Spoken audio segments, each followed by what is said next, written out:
Hey everyone, I want to share with you what I'm doing today with these mustard greens over here in my Aerogarden. I really think that they would be doing quite a bit better, except for my cats keep eating them. So to that end, I'm going to take these little seedlings and take them outside and plant them in my garden bed. Now I've already done this with the seedlings that were the smaller ones that sprouted. I thinned them out when multiple sprouted from the same pot in the Aerogarden.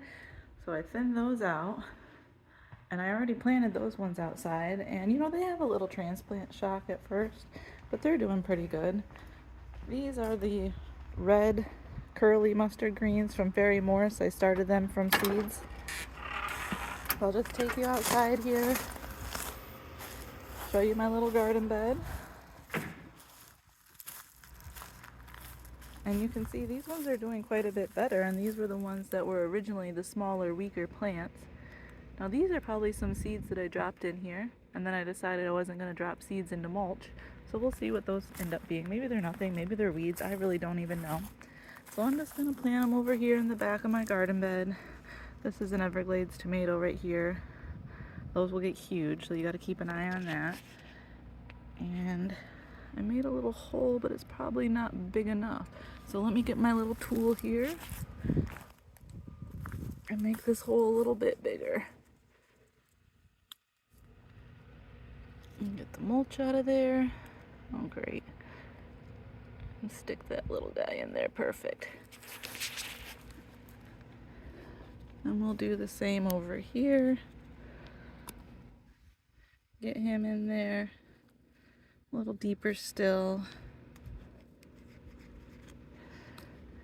I wouldn't recommend putting so much mulch in the bed like I did. I kind of regret that. That makes it really difficult to plant or transplant these seedlings. So learn from my mistake. Don't do what I did. It's hard to get them in there. And then you end up with this mound. I don't know if you can tell, but now I have a mound of mulch behind the tomato plant, which it's all right. I mean, it'll save the water and whatnot, but it's just annoying because I always have to constantly come out here and adjust what's going on, or the wind blows it into the middle and then the leaves are struggling to grow out from the middle. So it's just annoying more than anything. So don't do it. Or if you do it, know that it's going to make life a little more difficult for what you're trying to do. And I just try to gradually get this looking a little bit better and spread it out here. So this is my little garden bed that I have growing. This is a Vego garden bed. I've got my curly mustard plants here, red curly mustards, Everglades tomato, Genovese basil. This Everglades tomato never really took off, but it does have a tomato growing.